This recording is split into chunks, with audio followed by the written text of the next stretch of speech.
এবং এখন মার্কিন যে চুক্তি, সেই চুক্তির মধ্যে পরিষ্কার বলা আছে আগামী 15 বছর কত পরিমাণ এলএনজি আমদানি করতে হবে। এই চুক্তির কোনো দরকার ছিল না যদি তেল গ্যাস অনুসন্ধানে জাতীয় সক্ষমতা তৈরি করা হতো, যেটা আমরা 20 বছর ধরে 30 বছর ধরে যে কথাটা, যে দাবিটা বাংলাদেশের মানুষের পক্ষ থেকে আমরা জানিয়ে আসছি।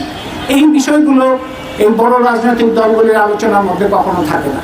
তার মানে যুক্তরাষ্ট্রের সাথে চুক্তির যে বিষয়গুলো, এটা আবারও খেয়াল করেন, এমন বাধ্যবাধকতা, একটা তো হচ্ছে আপনার প্রয়োজন নাই তাও আমদানি করতে হবে, আরেকটা হচ্ছে যে অনেক বেশি দামে আমদানি করতে হবে, এবং অনেক বেশি দামে আমদানি করতে হবে আবার শুল্ক দেওয়া যাবে না।